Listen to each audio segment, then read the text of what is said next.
Welcome back, listeners. This is Katie, and right now, it's just Katie. We are returned from our month-long break. However, I do want to just let you know that Bridget is going to be taking a little bit of a longer break. Girl is busy. Okay, she's working, she's making money. Making that money and just, maintaining her sanity as we all try to do.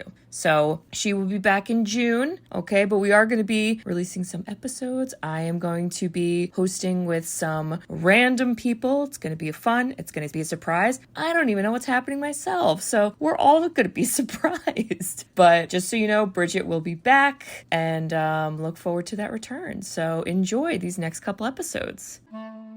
Sisters who've seen it. We are the sisters who've seen it. Sisters, shooby-dooby-doo-wop, sisters, shooby-dooby-doo-wop, sisters,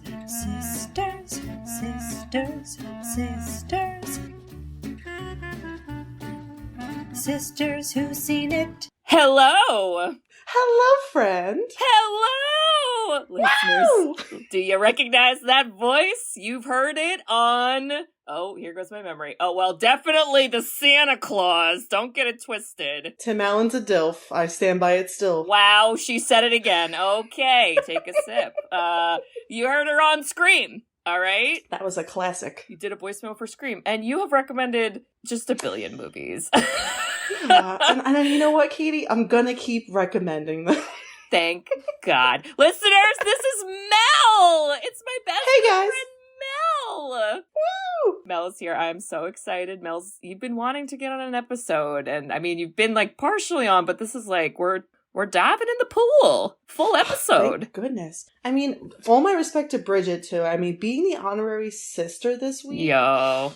It's big shoes to fill. Big shoes to fill. But you know what? You're going to fill them. And listeners, I'm going to introduce ourselves. If you are new here, welcome. And if you're coming back, welcome back. We are the Sisters Who've Seen It, the podcast where two sisters who are not movie critics look back on some of our favorites throughout the years through a psychological, ethical, and familial lens.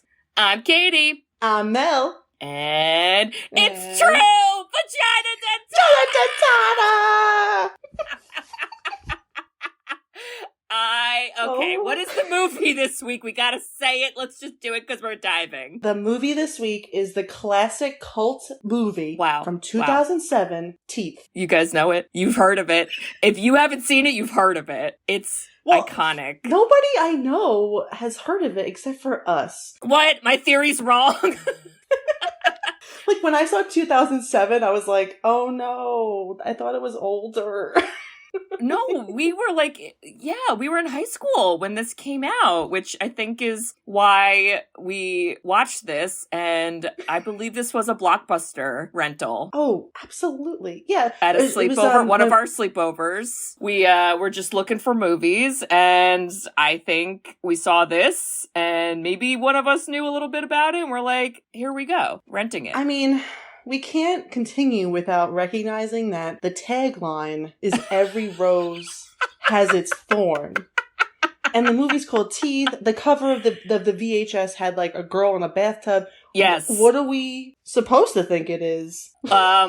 I don't know. And I do think we need to give some very general context. Also, lots of trigger warnings. Oh, yes. For, I think, multitude of reasons. But let me read you the one sentence, and then I'm gonna peer pressure surrogate sister Mel to do the synopsis. The one sentence for this movie is, still a stranger to her own body, a high school student discovers she has a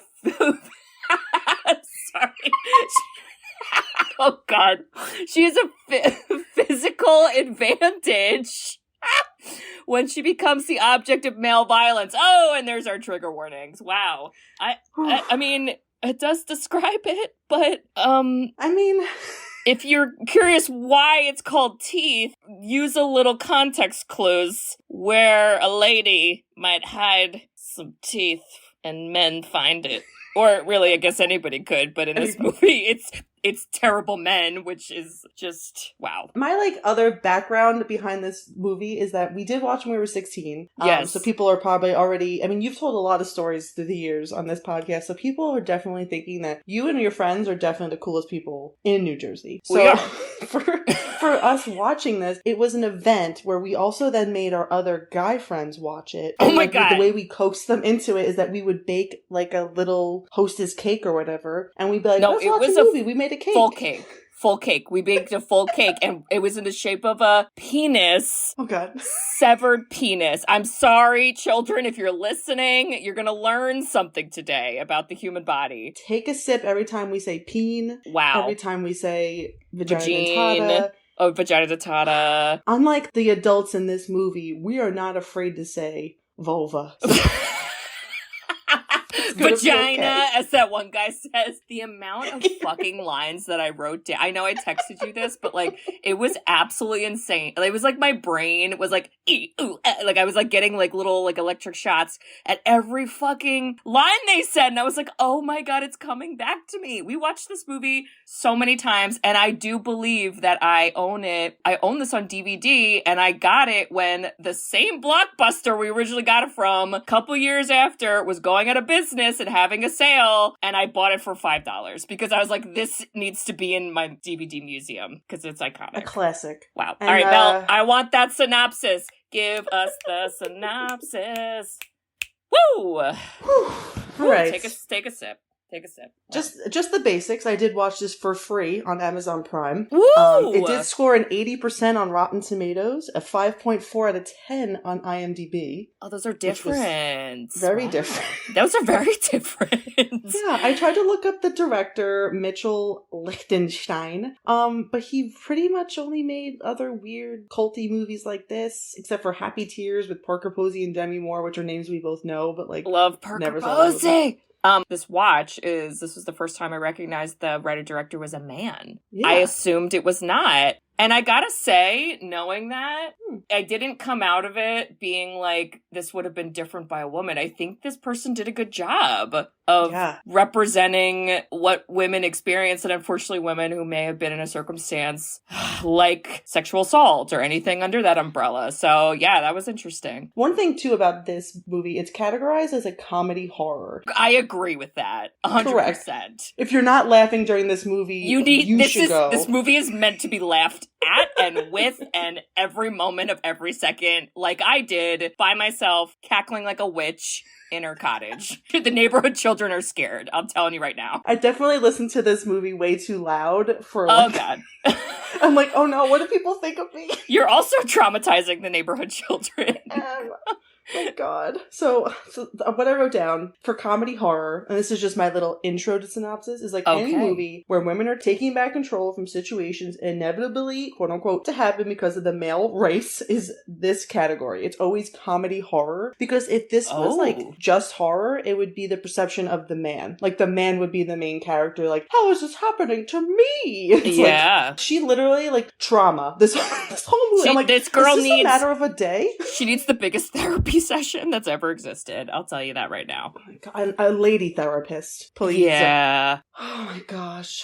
Okay, we have a lovely young lady. I'm gonna assume she's 16. Oh, really? Or so. I don't know why. I thought like senior, but maybe that was my brain trying to make it like not as terrible of the things that were happening. Well, I mean, it's still terrible, don't get me wrong, but at one point there's an older gentleman that's not a gentleman, and I just don't know. Well, her friends are driving at one point. She never drives, but her friends are driving. Yeah. And they make a whole thing about like going back to school. So then I'm like, maybe it's middle school to high school, but I don't know. This also like, yeah, this movie also was filmed in Austin, Texas, and it doesn't matter, I think, but for me it does. Okay. So a young teenage woman, we'll just put her in that category. Sure. Dawn. She is living her best life in a Jesus cult. Wow, is it a cult? All right. Damn. Not rude if it's real. The serpent. Sorry. Okay.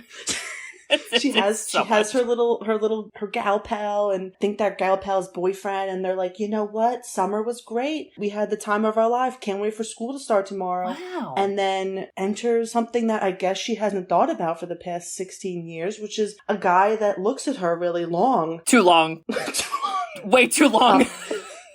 Not his name appropriate. is Toby. And the one thing you should know about the Jesus cult is that it's called the Ring. What? Is it? Yes. Now I'm just in Lord of the Rings mindset.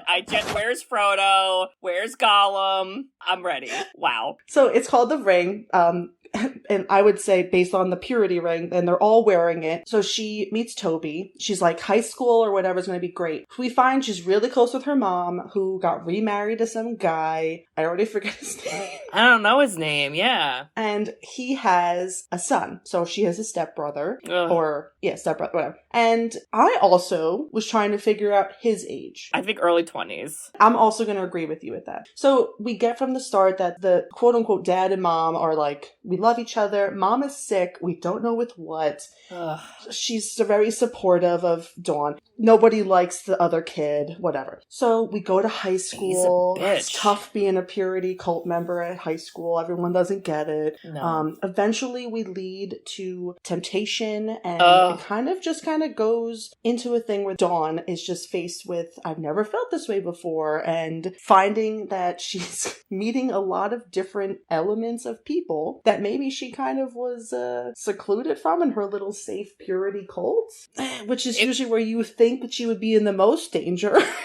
Yeah, that number one, which they didn't go that route, which I thought was interesting, because I was like, that pastor, I don't trust him. Don't trust him as far as I could throw him. He holds his hand on her shoulder way too long. Oh, God. Oh, my God. Without giving too much away, I mean, this girl experiences trauma and realization one after another, but the first one is when she realizes, hey, something's in me that could be a weapon. In me. My biggest question, I'll ask it now, this girl's never had a period? She's never peed? Well...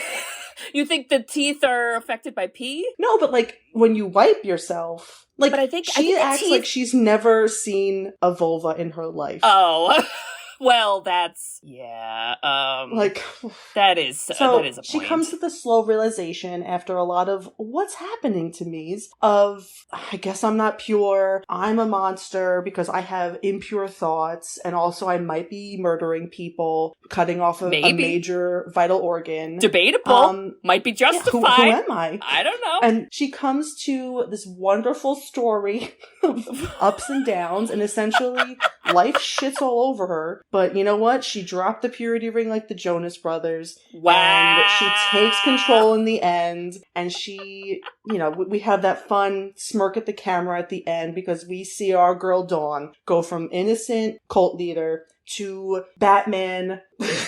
Yes, she is a goddamn female vigilante with her vagina, and I would buy her comic book. Thank you. Okay. What would her name be, though? Would it be like...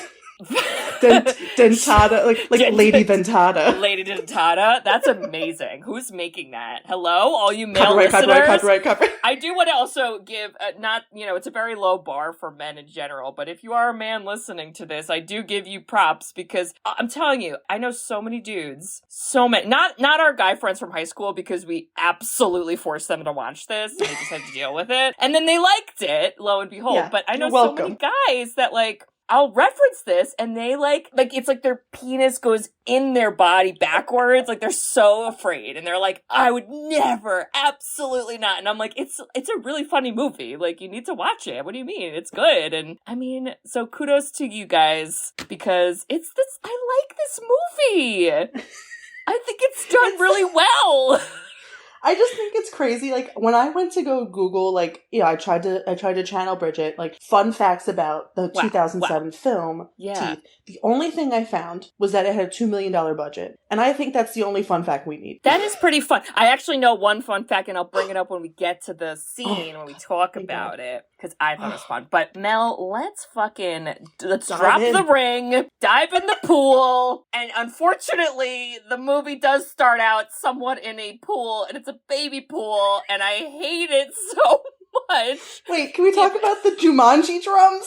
Oh, I love those. Oh my God, I loved it. There's such dramatic fucking music. It's amazing. Nuts. But also the usage of music throughout this film. Robert Miller, whoever you are, you've only done commercials based off of your IMDb page. Wow. he's confused. I think he fell asleep a few days because like there's a he lot fell of asleep in the scenes. recording booth, and then he woke up and hit the drums, and that's what we got Like, in the movie. He was like, you know when you get one of those like keyboards that has all the different instruments on the different buttons? Yeah, like kids that was love him in a those. lot of parts of this movie, and other parts it's like I'm like, oh, it's really quiet.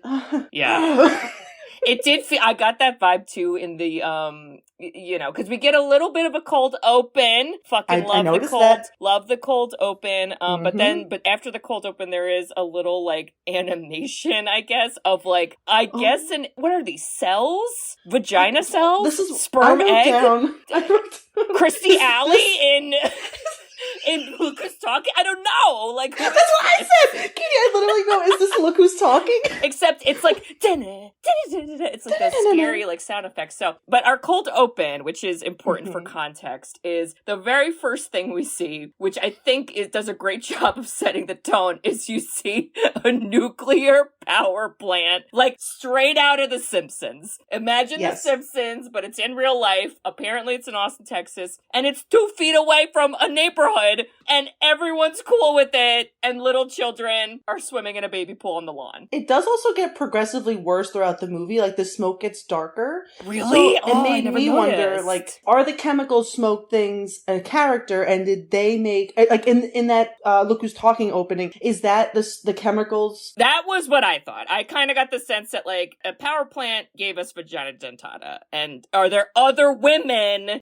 who have vagina dentata, and do we need a sequel where they band together and murder rapists? Because I think yes. Can't spell vengeance without vagina dentata. Vagina dentata, that's right. Yeah, that's my motto I say every day. So, unfortunately, in this intro, we also get pretty quickly, oh god, again, tone. It's dark. There are dark parts. There are many trigger warnings. This is trigger warning for, I would say, child sexual abuse, which I hate, where the stepbrother, who at this part is maybe 7, 8, I don't know, he's a little guy, and then Dawn, who is younger, a little bit. We don't know how old she is. It's weird. The kid's already a bitch because he's like, shut up, Dad, I'm 7. Fuck you. And you're like, well, I have a southern accent. And he whips out his little peen. Thank God we don't see it because that's gross. And he shows it to her. He says, show me yours. And then we don't see what happens, but we see him then has a finger with a cut on it. And the parents have no questions. They're just like, oh, jeez, what do you know? Look at that. No one even says, how did that happen? They're just like, never. Literally. Like, is the mom covering up for her daughter? That's the question we should be asking. She's gotta know. I mean, I don't know if it's up in there. She might not. But so that was bad. But again, that's what we got. So when we get the movie up and running after the credits, which are weird, we're in the church cult. Oh, God. And, oh, Mel, it's just Dawn doing a monologue. Who hired her to present to these children? Because that's the question we should ask. Yes. It's like every scene where it's just like the kids, I'm like, where are the adults? Who's the adult? Like, and that's why I was like, I thought this was at least 99, because we all know that in the 90s, like, parents are not present in any of the movies. Well, yeah. So in this, I'm like, just because they're in high school, they're still bebés. So like, where are the parents? And then when Pastor Kip's cousin came out, Pastor Kip and Skip, people don't forget. Yep. So I'm like, is he the only adult in the room? But there are a few. Yeah, not a cult of purity ringers. Oh my god. So this really was the part where I began to cackle like a witch, because Dawn is making a monologue to little, like, these kids. I mean, what are they? Like 12 and under? Why are these the kids we're giving the sex ed talk to? I'd like to know. So one part I definitely need to pick out, it's after she gives her speech, and apparently she's really good at it because everyone's like standing like, we love Dawn. She's like sweating after it. She's like, I gave my heart and soul into that bitch. Wow. So she has a girlfriend and her boyfriend. We don't know their names. I don't really care about them either. It's not important. They look like they're from the Nickelodeon movie. Definitely. But she does a part where she is telling her about her summer, but she says, my mom's sick. Yeah. And then becomes Bella Swan and just like does a lot of facial expressions and like breathing. And then right after that, As if, like, we're supposed to build up, like, a character identity to her mom, who we saw in the beginning, who also didn't care about the kid with a broken hand or whatever. Toby is introduced to us. I swear to fucking God. This is the moment where if we had young listeners, which I hope nobody's young listening to this, I would say, listen here, kids. If there's a creepy dude who leans in behind you and whispers weird things against your neck skin, that's a no. That's a no. You don't date him, you don't hang out, you don't swim in a pool with him. You don't go in the cave. Okay? No. There were moments. Something Toby said that, of course, piqued my ear. Well, after, it's like, this is Toby. Oh, let's stare at each other for a little bit, because, again, we're Bella Swan. And then, I think it's him, but he says, great turnout tonight. 27 pledges. What are we pledging? I said, are we it's Oh God, Mel's sorority background is kicking in. The hazing meter is on. No. I was like, pledges? Those are 10-year-olds. Are they pledging to be abstinent? Is that what it is? Like, you got to pledge and you get a ring? Did they sign a contract? Well, the camera then shows us that Toby himself is also a purity ringer. Yeah. So Dawn is like, one of us. She is. And we're like, that's cool. And I'm like, why are you knock off Adam Brody? And what year did the OC come out? Because I felt like there was some influence on the casting. Okay? It definitely came out before this. And I feel like they tried to get Adam Brody, and he was in The Ring at this time, like right before this, like the movie The Ring. So they were probably like, he's like, I don't want to play weird purity ring guy again. Not another Ring movie. I gotta go. I mean, this Ring movie was a little scary, or maybe in some ways, gotta say. Well, oh my God. All right, so Dawn gives a weird speech. She meets Toby. La, we love Toby. Hooray. Off we go back home, and Dawn's mom, we never know what her illness is. We never know. Is she dying? She just chills in bed. And then Dawn's like, did you have pain today? And the mom goes, I'm so sorry.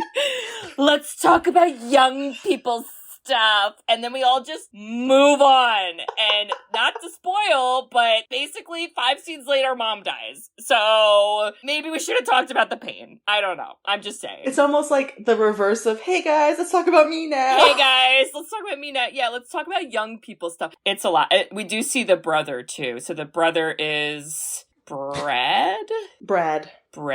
I'm about to go on a mini story. Are you ready to take this journey with me? Let me take a sip.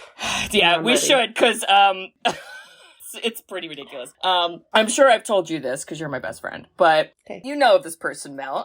But listeners, I won't name names, but there was a man who, let's say, was a situationship. Love it. And there are other names for that in college. Mutual, consensual, la-di-do. I made this man watch this movie with me, Mel. And when we hung out, it wasn't in public often. And so, I made him watch this. And when we got to the scene where you see the brother as an older person, I look at it and I turn to him and I go, oh my God, you kind of look like that guy. And he got so offended. I mean, it's not rude if it's real, sir. It's not rude if it's real, and it was very real. And again, we weren't dating, so like, is it mean or was it real? I don't know. I mean, you ended up getting a Rottweiler later in life, like Brad has in the movie. So maybe instead of ending up with the situationship who resembled Brad, you ended up with the Rottweiler bear that resembles the mother, which is a weird name for a dog. The Rottweiler also helps save the day, I would argue, at the end of the movie. So we'll get there, but Brad sucks. He's a dick. He's got terrible Sharpie drew on tattoos. My God, who was the makeup person on set? Because they were confused. That's where I was like, I get that they're trying to show us that like he's a troubled guy, but like if he was so troubled, why would he still be living at home with his dad and stepmom? That's a great question. And if nobody he's over answers. 18, which I think he is. He definitely is. Well, one of the things we get, I think we see him in his bedroom first. Yeah. Okay, and then it cuts immediately to sweet baby angel Dawn. Oh, Dawn. First moo alert that we get. Oh, won't be the last, I'll tell you that. Won't be the last. Oh, Lord. Lord. And I forgot about this part. He's in the shower in the background. Jump scare. Yep. Jump scare. I mean, this is where the movie could have really delved into, like, the horror. This could have gone a whole different direction, but thankfully it was not that. So we get it. They set it up like she's sweet and innocent, and she has this stepbrother he's a menace. He listens to Screamo music. What a crazy guy. God. Now, Mel, we're at the scene. Mel, this is the scene where the just nonstop cackling. The music man did an amazing job. I don't know why we had this scene.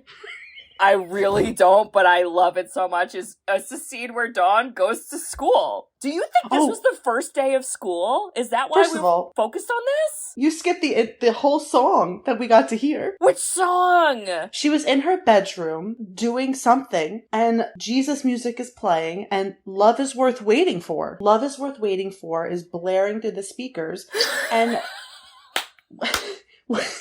like your mom is sick. Leave her alone. Love is worth waiting for when your mom's dying next door. Yep. Literally. And then there's no Bob scenes, but Bob is near the director. Bob is watching from the corner. Because we literally get 3 back-to-back scenes where it's like, hey, Dawn's innocent and Brad's not. And it's like, okay, but you are correct. The first day of school, after summer break, I'm assuming, is I wanted it to be a side-by-side of like Mean Girls or something. Because it was so outrageous. It kind of felt like we did steal it from Mean Girls. Like, this is a very, like, repeated scene of a girl walking into school, and for no reason, and not real life, everyone is, like, antagonizing, and there's absolute chaos, and I just don't, guys, that wasn't, like, our experience. Was that yours? Like, what do you mean? Like, what?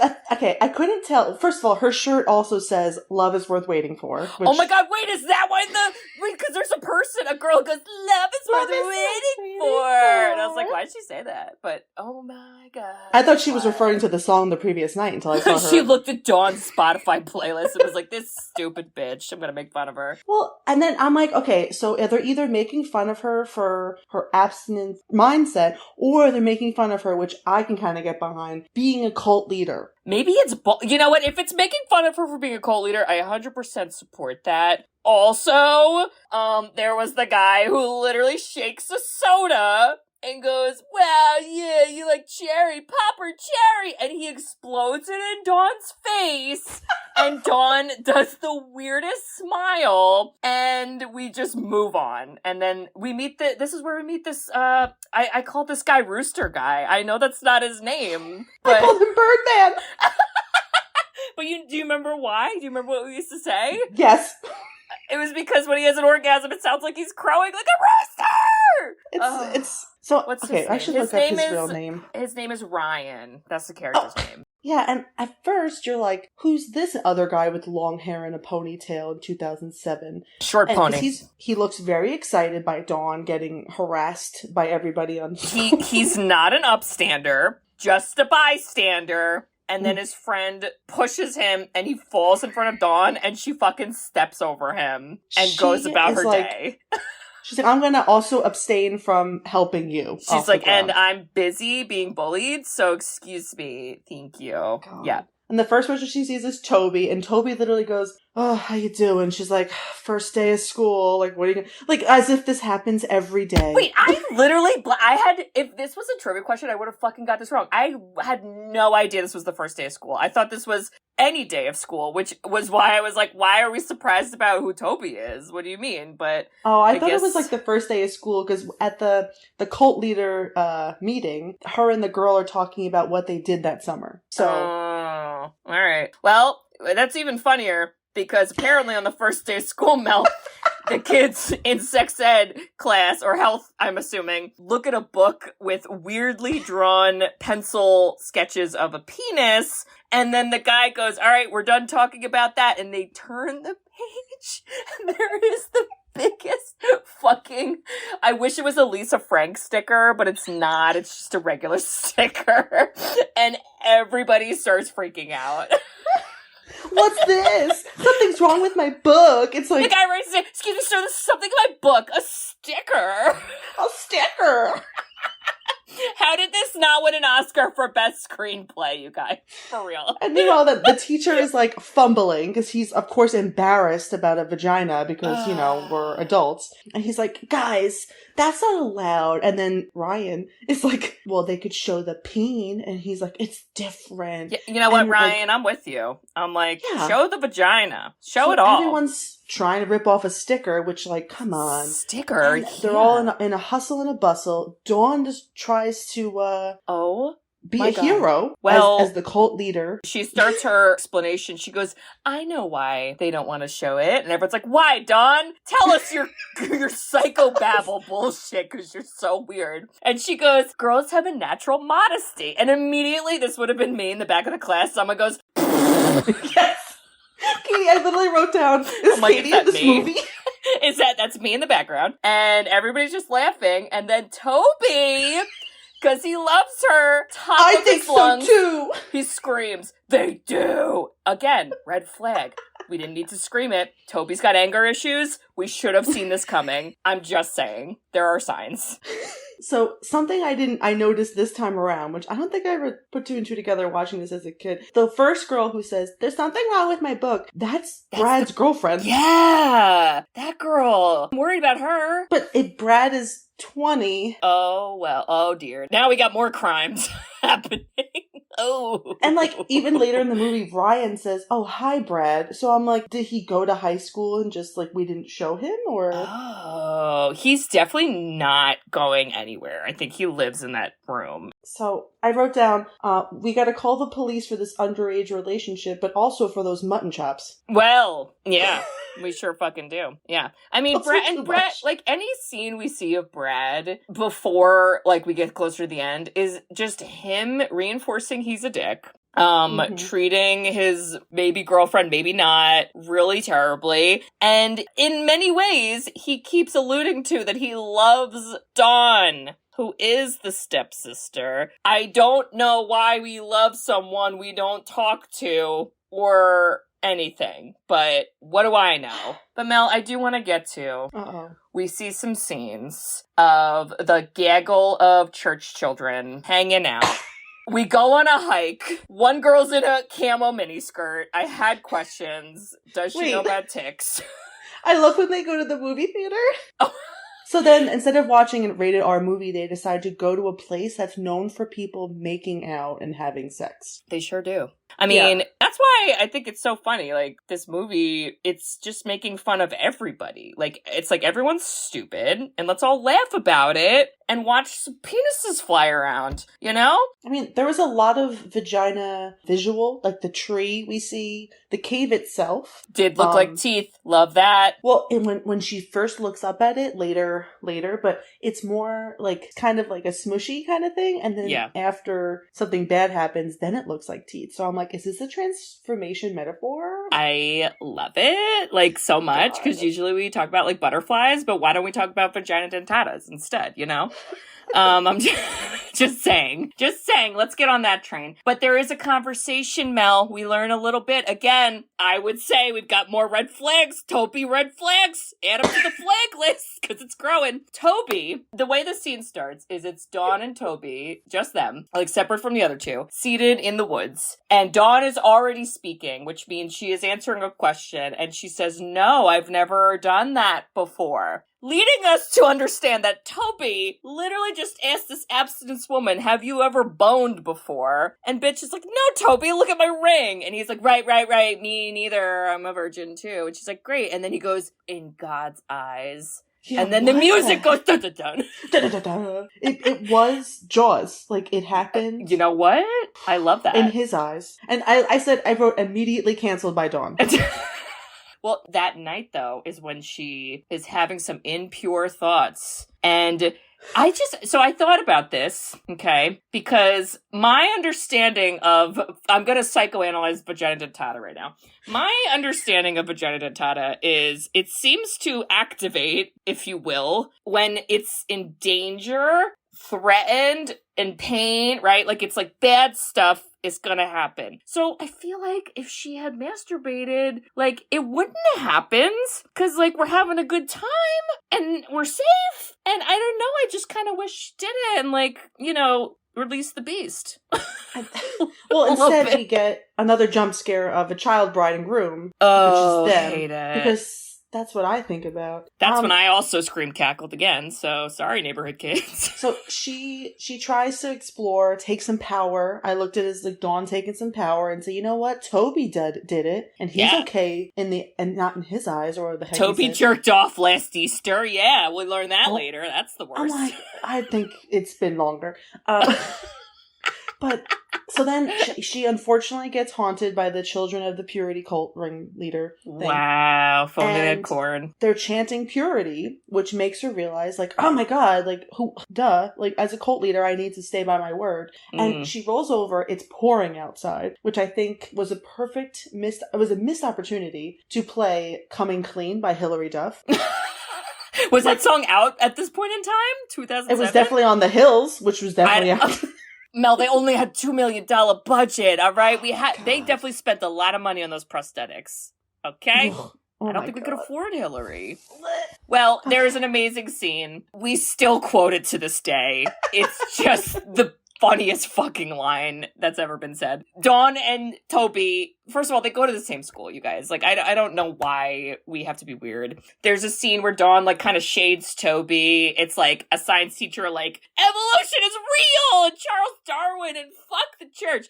And then we're like, that was weird. And then she's in the locker room, he's in the locker room, they call each other, and she's basically like, I don't know if we should hang, maybe only in big groups. And he goes, I was thinking the same thing. And then she goes, emotionally, tears in her eyes, we're so in sync. Oh my god. So, you know what, Mel? We have a combo, and, well, we don't really follow. Well, there is an important scene, because it's a line I wrote down that made me cackle, so I have to say it. Dawn tries to bring out the olive branch. She goes, you know, today's the day I'm gonna try to make amends with my weird stepbrother wearing my unicorn moo-moo. Let me go chat with him and see if we can fucking bond. And this is where he is gross Brad, and he's like, you know, like, I've been seeing, is he a virgin? Is he a vagina virgin? Probably. Because he said, he's like, I've been waiting for you. And I felt like he meant for a vagina. No, I took that as him being like, oh, you're ready to, like, admit that you love me? Because it's a little crazy. But he only has butt sex. Yeah, that's another thing we also learned about Brad, is that his girlfriend's like, you know, weird way to put it for us to learn that he essentially only does anal because he avoids the vagina, obviously scarred from the trauma of his childhood. There's also a sign in his room that says do not enter, which I thought was funny. Oh. That's just me. Well, that's just good foreshadowing. Yeah, his slogan is butts or bust. But I did think it was because he only wanted to hang out with her vagina and no one else's. So that's why I'm like, is he like a vagina virgin? I mean, I don't could know. be true, but I mean, listen. I don't know. We'll never know, thank God, because it's I like that part when he's like, we know that they've been keeping us apart, and she just goes, Mom and Dad? Mom and Dad? That's where I cackled. That was my I gotta say, as ridiculous as this movie is, like, the lead actress who plays Dawn, let's shout her out. What the fuck's her name? Something? Wexler? Jess Wexler. Jess Wexler fucking nails this role. She has the funniest deliveries, and that's one of them, and it's amazing. Make sure you tweet her. And I love it. We need to know what she's doing. Jess, where art thou? Well, and actually, if y'all are horror fans, in the Stephen King's It Part 1 remake, she was the wife of James McAvoy. She was James McAvoy's wife. She's a brief cameo in the movie. So sorry, off the rails. We're back. Here we go. Mel, It's fucking time. It's time. It's time where Dawn says, I thought we'd hang out in a group, but now I think we're going to hang out alone, and I won't tell my friends where I am, and I will be in a bathing suit, and it will be dark nighttime, and I won't bring any weapons. But she does have a shirt. And let's hang out, She Toby. has a shirt that says warning, something. I don't know if it was like do not enter What's again. the warning? It was a warning. Oh my god, imagine if it said warning vagina dentata, and she's like, anyway, don't mind that. Now I want that as a shirt. I need to look that up. So, but well, she's like, we're just gonna swim. We're just gonna swim, Toby. And Toby didn't know we were gonna swim. Just to point that out. Suit. Oh, I think those were his undies. You don't think? I didn't look hard enough. Those little tighties. I don't know. I didn't love it. He also speeds so fucking. It's so funny. I just can't say enough good things about the humor. She's basically like, come hang out. And it's like, not kidding. There are tires. And like the cameraman ran, he was just as excited as Toby was. Like shaky cam, Blair Witch. Oh my god. Yeah. Wait, so Katie, amazing. I found the shirt. It says, warning, sex changes everything. Because there's an alternate movie poster, and it's her in that shirt, and she's kind of like making the 90s like sexy girl face, and like there's a sticker, the gold sticker over her privates, and it says directed by the Lichtenstein guy. But I'm like, that's a very different movie. That does make it a little clearer what it might be about, as opposed to the bathtub movie poster. So, but Mel, we're swimming. It feels innocent. We're making out. It's probably her first kiss. I don't know. And she's kind of like, let's fucking relax with that. But you know what we don't do when we want to relax for making out? We do not go in the sex cave.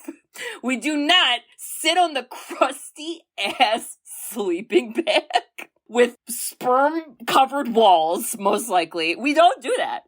You just don't. It was too long of a scene of us swimming and being like, what are we going to do? And she climbs up, and then when he's like, hey, I'm going to come up there too. And she's like, no, this is where people have sex. And he's like, I'm freezing, as a little jerk. And she doesn't say anything. There's no music throughout this whole scene. I noticed that, and it definitely adds to the, not good. So we're not going to describe this in detail, listeners, but this is rape.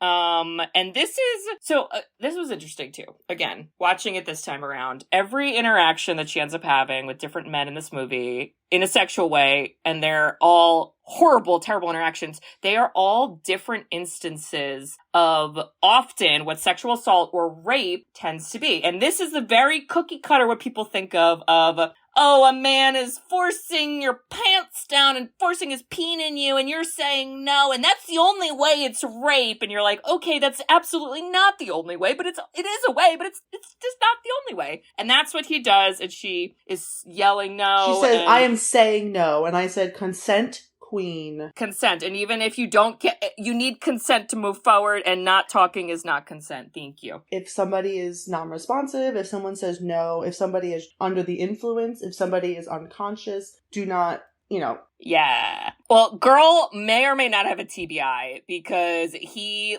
bumped, I don't know what he does, but she hits her head, and then you're like, uh-oh, that's serious, but he doesn't give a fuck because he hasn't jerked off since Easter. He is risen. He is risen. The penis is risen, but it's going in the wrong cave. We needed to get out of the fucking cave. It's not. Oh my god, I didn't even put that two together. He hasn't jerked off since Easter, and Jesus was in a cave, and they were in a cave. Too much over. I'm overthinking everything. Jesus would not treat Dawn this way, I don't think. But we get the most amazing sound effect I've ever heard in my life, and it is exactly how you would imagine a chomp sound to sound. And it was actually amazing. Jaws. It is Jaws, yes. There's body gore right away, which now I was like, we definitely see something, but then it's just they're both screaming, very cartoonish back and forth, and then he stands up, Jaws music is playing, full body, body gore, full there's body, missing appendage, full body, no and penis. It's how did that get there? And instead of a conversation, they continue to scream. I think he falls backwards. I felt like he dove away, which I was like, that's how we die, but okay. it. With the So erect organ that is a vital organ, if that is severed and he's bleeding, he bled out 100%. I mean, the fish in the pond are absolutely polluted. Like, they gotta get some purified water in there because it's not gonna work. And, Dawn, again, the setup is Dawn doesn't understand any aspect of sex. So when he starts to scream, she's like, what happened? Like, what's happening? And then we see, and I think she does connect what happens. And, my God, somehow, some way, we get home. She walks in the door. Her stepdad goes, hey, honey, we got some dinner. And she fucking goes, I ate. Yeah, you did, girl. That's where, if they replayed this movie in theaters, that's where I would, standing ovation, clap and be like, join in, everyone. Yeah, that was the mic drop. Yeah. It's just fucking amazing. And, from here, we really do get a lot of her being like, whoa, my world has been rocked. She is going through, I guess, a crisis of faith, which makes me so sad. Okay, Mel, I'm sorry to do this. I'm so sorry. Are you ready? It did remind me of Degrassi because in season 7, I believe, Darcy gets date raped and she was pure and had an abstinence ring, and then a bunch of kids bully her and say you're not a virgin anymore, and then she throws her ring off the roof of the building, and it's upsetting. And I was like, did this come out the same year as the Degrassi season? Because it might have. I feel like she might have watched that episode because then we see her coming to that realization. She starts tearing down every childish and religious thing that she has in her room. And then she doesn't say any. I would call out a sick for the next day of cult leadership because she is not well. Yeah. Oh, well, the speech she gives is her mumbling into a microphone. And the children are a cult and have sayings, one of which is the serpent. Because she goes, there's something inside of me. And they go, the serpent, the serpent, the serpent. And she goes, I don't know what it is. I don't know. And they're like, it's the serpent. And then that's when the pastor walks over and is like, lady, let's go take a seat. And then it goes right into a silent disco. Oh my God. I do think in that moment she kind of was like, oh shit, this is my pardon the pun, come to Jesus moment, that I'm not supposed to be this cult leader anymore. And everyone's kind of dumb. She's like, I am wanted for murder. I don't understand how my body works. I gotta go. And this is where Rooster Dude is like, hey, Dawn, I'm here too. And she's like, do you have a fucking car? Drive me home, bitch. And he does. And he asks her on a date. And she has my reaction, which is essentially a secret eye roll and are you fucking kidding me? And then she kind of tries to be nice, but he's like, no, it's fine, it's whatever. And then she's just like, okay, whatever. And he hands her a business card. That definitely said professional dweeb on it, because what the fuck? I hope so. Because that's what that means. If you have a business card, it's bad. And I think this is where there's a scene where Brad punches that guy. Rooster Boy, Brad punches him in the face for essentially trying to be interested in his stepsister who he's in love with. Because as a reminder, any scene with Brad, he talks about how he loves Dawn and or wants her vagina. So it's not good. Not good. But then when Dawn returns home, where I think she's kind of like, oh, there's still a penis that's severed in that cave. And she goes, I gotta figure out what's in my textbook. What's under that mystery sticker? And she puts it in water, which is, I'm not gonna lie, nope. Wouldn't have thought of it. Wouldn't have thought of it. Because in the next scene, she uses a computer. So okay, wait, she could have just Googled it. This is very classic mid-2000s, because I thought of Twilight in this moment is we have a character who goes to not Google, because Google wasn't popular back then. It's a random ass search, and it's like adaptations. And somehow that word leads to vagina dentata. I don't know if that's how we really get there in real life, but that's how we got there. I mean, whoever checks that search history is going to get really scared, Brad. I said that too. I was like, you better delete that, girl. Someone's going to look at you weird. So there's some fairy tale music playing because Dawn is for the first time realizing, after she has urinated and probably had her period for a few years, that she has a vagina. Dentata. But also that something is wrong with her vagina. The So her serpent. first thought is to go to a gynecologist, which this seemed like a back alley deal. At night, is there like a secretary? Are there any other people here? Is this a backdoor? Help. Does she have hate insurance? And where can I get that gyno robe that she was wearing? Because it was like, Wow. it should have been the Met Gala. Oh, it was beautiful. She was much more covered. The front was not able to be opened. Thank fucking God, because Jesus Christ. So this actor is a famous man. He has been He's in Hostel. stuff. Oh God, not that. I mean, I hope he's not the murderer, because, well, uh-oh. This gynecologist, listeners, I'm sure you can allude and make some assumptions, but yeah, any man in any could be sexual.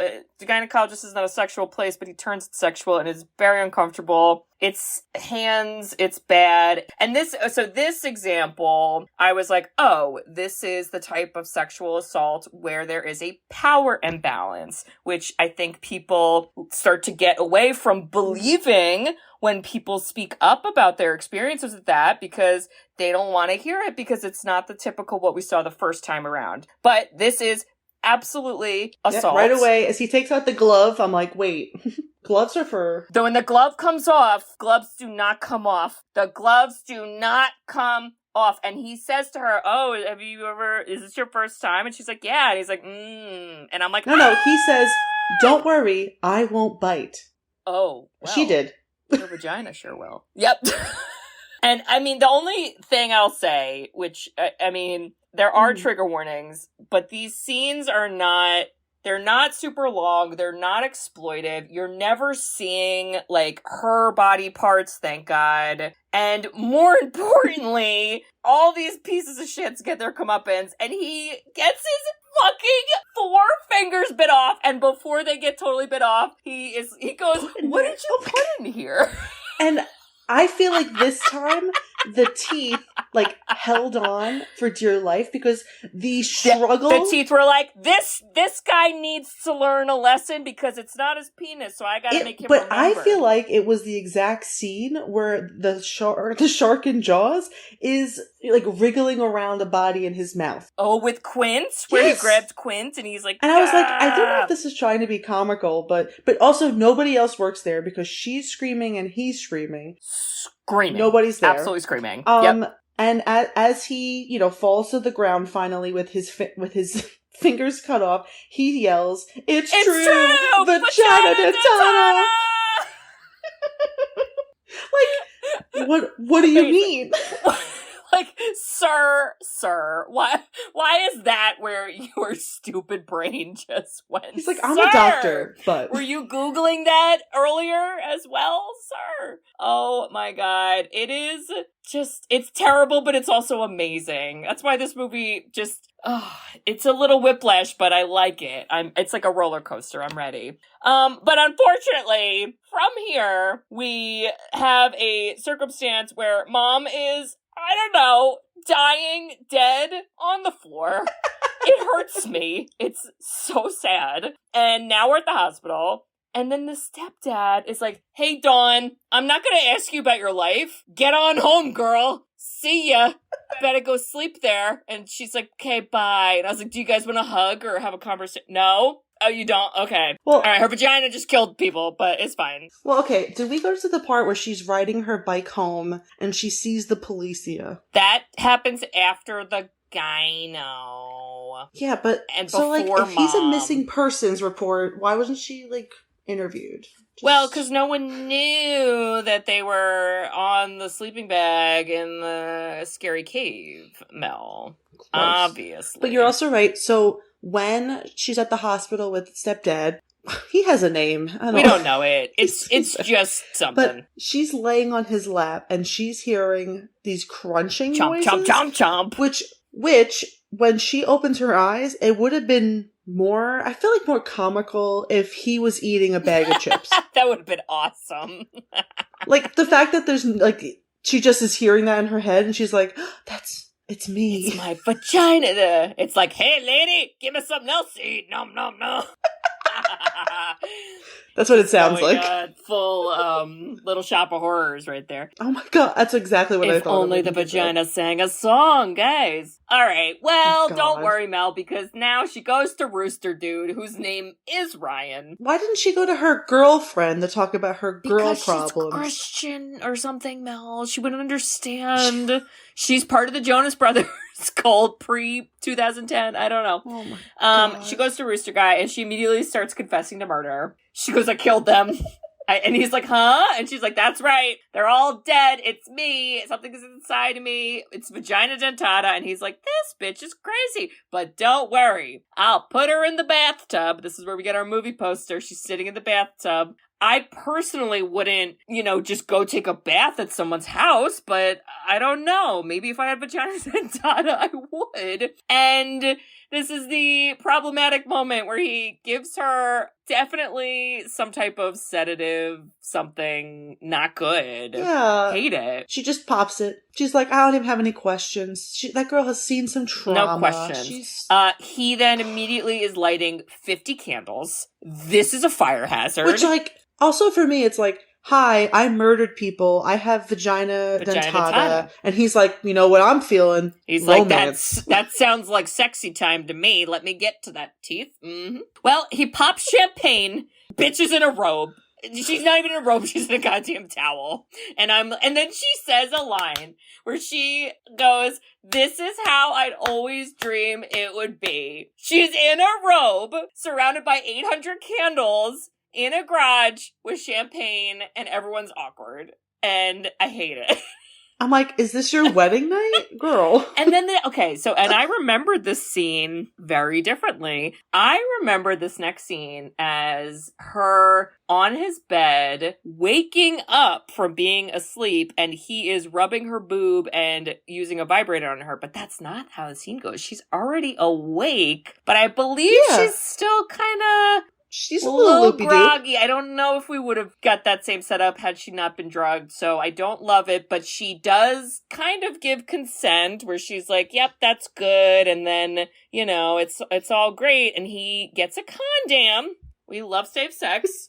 And she goes, no, the teeth, they'll get you. They'll get you. And he's like, no, I'm the conqueror. And for whatever fucking reason, the teeth are like, I'll allow it. Well, because she's getting a little bit of control. And she does consent to it. And he asks, he's like, is this okay? And she says, yes. Yeah, which I'm like, bare minimum, Dawn. You've been through shit, and now you're like, you ask me if I say yes? Oh, it's like... We're married.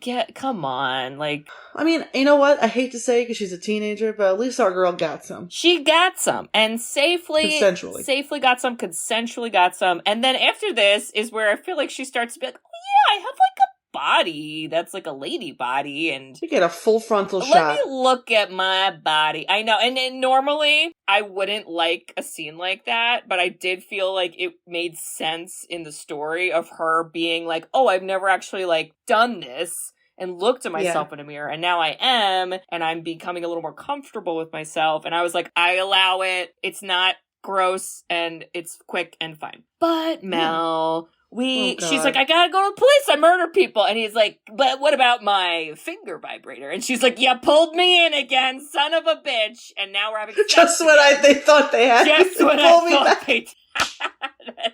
That's the finger vibrator, guys. But that you can nightmare buy it for $4 at Spencer's. The nightmare fuel is the music that's playing. Oh my god, the music was like I was like, is this a nightclub? I'm like, and then she's just like, okay. And then it's like, from that to, some more consensual sex, but that leads to a flip phone incident. Mel? Which is, it rings, and he picks it up. I swear to fucking God, if any man answers the phone when I am on top of you, when I am doing work on top of you, I will manifest vagina dentata, and I will kill you. I will kill them. So then we had a section of from the movie She's All That, when he is like, I made a bet that I could win you over. Oh my God, it's and she's so like, 90s! What? I was like, okay. First of all, we don't admit to something when you're in in the moment of sex. I would say, I'll tell you later. Or never. Which, of course, she would be like, something okay. we don't ever need to tell. Also, how about that? Also, it's like, Ryan, not that we were rooting for you. We were all rooting for you. Like, any person who climaxes to the sound of a rooster is a little bit down a peg in my book. But he was kind of, if you'd never seen this movie before, you're kind of like, okay, he's a little quirky, but we can give him a go. Well, and then he essentially is like, nope, I did it. I got you in the bag, and I knew that your virgin stuff was all bullshit. And she crosses her arms, and she lets the teeth do the talking. Chomp, chomp, bitch. Well, and chomp, there chomp. is a line that he says, and I like how this was included because I felt like, again, it was a representation of what sexual assault or rape could look like and does, but it's one that I don't think, again, people often believe is he says the line where your mouth is saying one thing, but essentially your body is saying another, which is rape. Because if the mouth doesn't agree with the body, if the mouth says, you listen to the mouth, okay? We listen to the mouth. The mouth is there. It says words. Use your ears and do it. And then that's where she's like, chomp, chomp, chomp. And chomp, chomp, she chomp. fucking chomps him. And he starts to immediately scream. And this is where it's, again, so fucking amazing because she's already murdered some people. Well, she only murdered one guy. The doctor's unfortunately alive. But she's kind of like, oh, God. And she goes, oh, damn it. She opens the garage, an epic scene, because we see him flailing with again, body gore. There's a lot of blood. There's a lot. Like, he picks up his severed penis and in the condom, because I was like, why is it blue? I'm like, oh. The blood is squirting out of the There's blood body. squirting, and we don't really see her. She doesn't really react to the disgustingness of the situation, because for her, she's like, your behavior was disgusting. This is what you get. So we see him go from that to her opening the garage door and saying, some hero. Damn. I was like, that would be another iconic. moment in the theater. Like, yes, that's correct. Standing ovation for Dawn and her vagina. Oh, but the whiplash never fucking ends because we just had an awesome moment and then it immediately goes to her mom is dead. Her mom is dead. Her mom is dead. Her mom's dead. Nobody called her Back cell over the phone dog. to let her know, by the way. Mom's just dead. So the mom is dead. Then it skips to stepdad going home. I guess to essentially tell Brad, hey, your stepmom's dead. And he tries to kick him out. My favorite thing is he walks into the room with Brad and his girlfriend, who's like, they're both asleep. And he goes, will you excuse us? And she hides under the blanket, which... Girl. Pro move. Not the best hiding spot. Can you leave? Hello?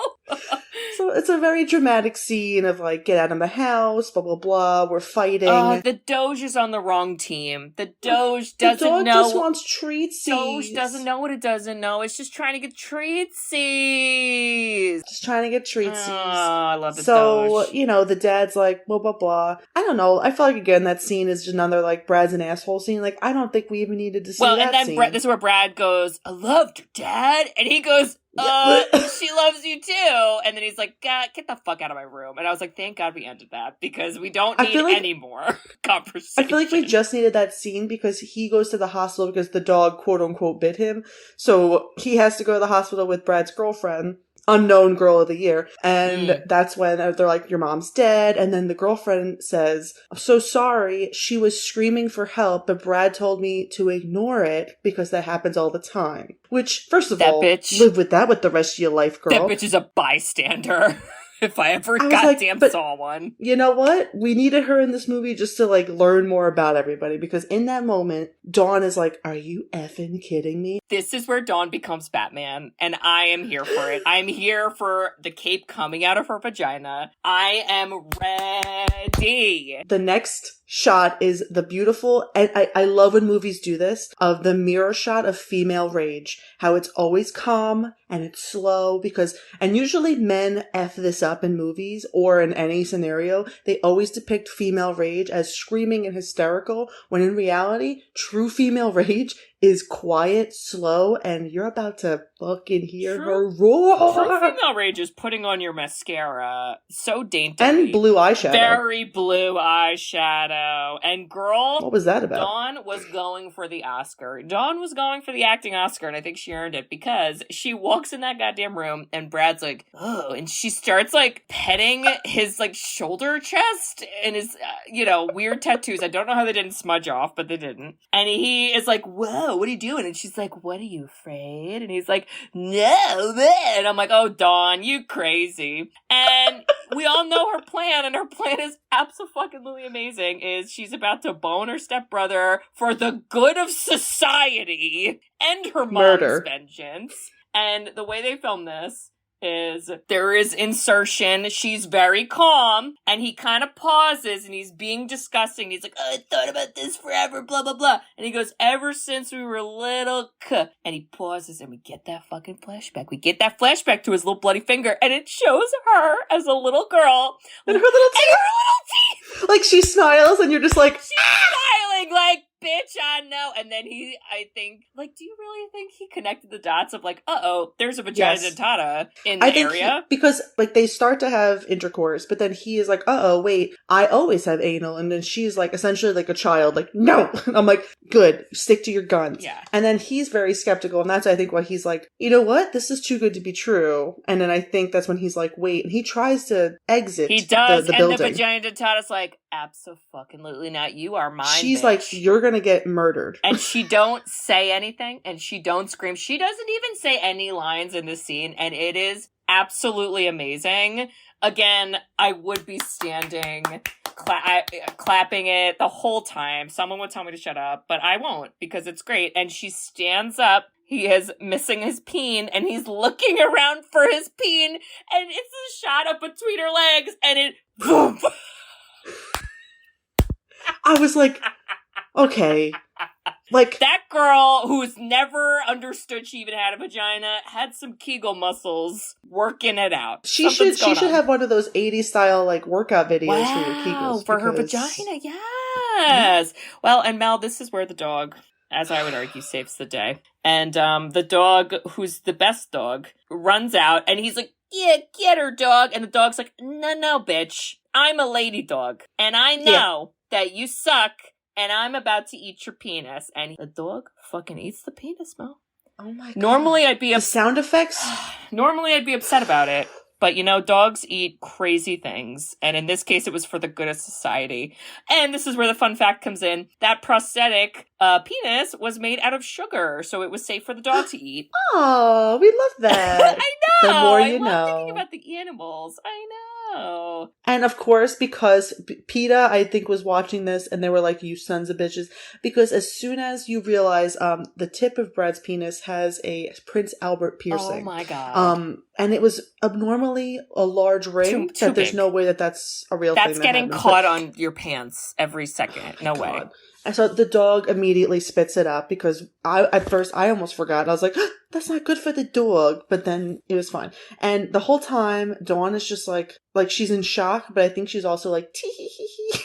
Dawn just rides off on her bike. I do wish she took the female dog with her and they became like a duo. Like, I wish they were like, it's like Batman and Robin. Lady Dentata and Rottweiler, choose your dick. Like, that's them. You know them. We love them.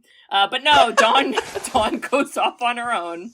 Via bike, because she loves the environment or something. In a white dress, which I'm assuming she put underwear on, hopefully. Let's all hope so. I don't know. Vagina Dentata's chomping that seat. And bike gets a flat tire. She has to hitchhike. Girl, it's 2000s. Do not hitchhike. Get a taxi. Dawn should have at least waited for a lady hitchhiker. Yep. Dawn gets in. It's a creepy old guy, and I'm so sorry. I'm so sorry to do this, but I do need to shout out our other best friend, Shannon, because that's all I thought of in this scene. Because it would be... You need context, because that sounds terrible. Non-stop Shannon hysterically laughing at the final scene of the movie, which is an old man parked at a gas station, and he starts making disgusting tongue slurpy motions to her, and she rolls her eyes to get out, but he locked the door, and he's making tongue things, and this is just where in my head I'm like, oh, Shannon's just hysterically laughing. Somewhere in the universe right now, Shannon's hysterically laughing at this because that's what would happen during this scene. And it ends with Dawn looking at the camera and giving the audience a little, well, I think Madame Dentata is out to play. Time to murder this old man. And then I clapped. And it's just, I mean, wow. It's time. She becomes Batman. Yeah, and I wish. To the human nature of men, and we don't know how she turns out, but hopefully she gets some therapy. I'd like to believe she's still out there to this day. Biting dicks, protecting women. Like, can she get the teeth removed? Or now is she so far apart, like beyond that trauma, that she's like, no, this is mine, my weapon now. I would use it as a weapon, personally. But, Mel, what do you think, Mel? Would you watch or don't watch? I mean, like...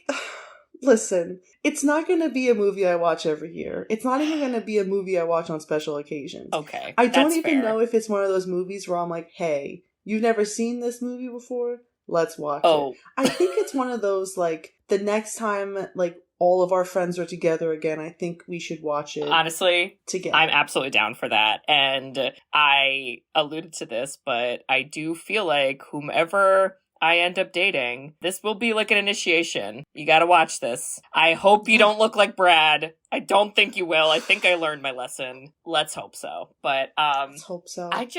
My appreciation for this movie, I've always had it, and I felt like it was solidified this watch around. It is so funny. I like the message. It's hard to watch at a lot of parts, but I appreciate so much that it exists and how it was done. So I recommend it, personally. Well, Mel, this is the part where Bridget and I like to do a little love confession for each other. So, Mel, I just want to say... Are you ready? Jaws music starts playing. Dun, dun, dun. Mel, if you came to me and you said, Katie, I murdered them. I murdered them all. We're going to pretend Brian is not involved.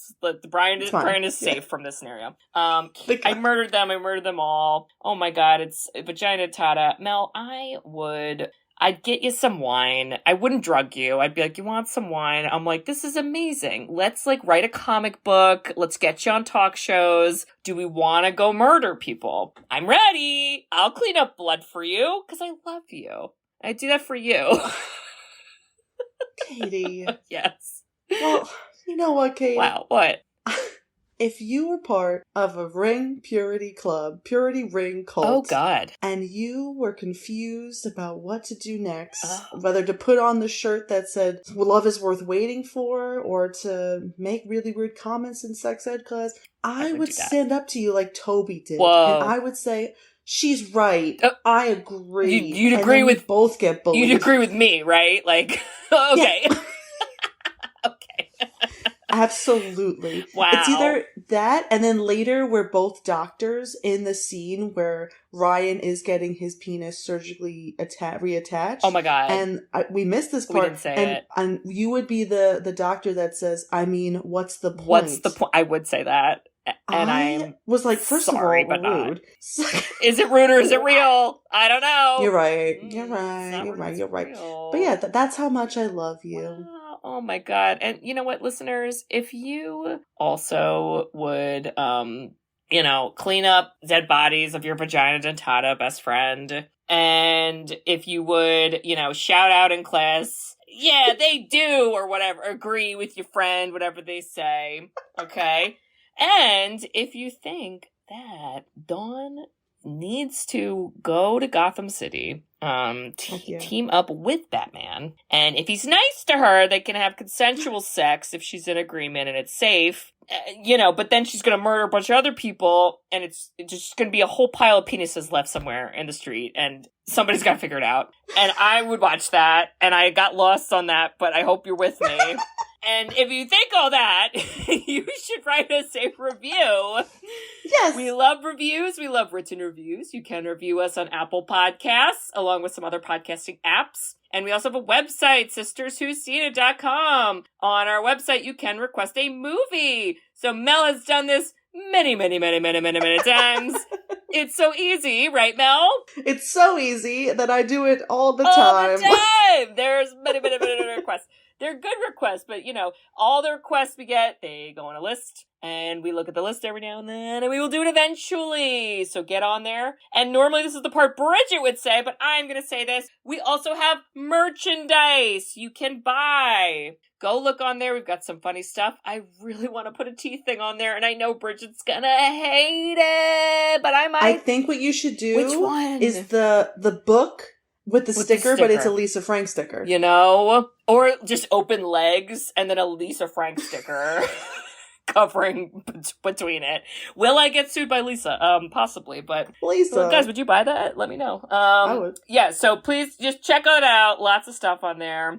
And we hope to hear from you. And, normally this would be the part where we would talk about the next movie, but I don't know what the next movie is, and I don't know who I'm doing it with, and I don't know anything, Woo! so it's a surprise for you and me, like Vagina Dentata. Bing! Oh! Oh, okay. So, oh my God. Yeah, well, we'll see you next time, listeners. Bye-bye. Bye-bye. I love you. you. Bye-bye. I love you. Watch out for the vaginas. Dentatas, bye. Thanks for tuning in to Sisters Who've Seen It. You can listen to us on Spotify, Apple Podcasts, or wherever you listen to podcasts.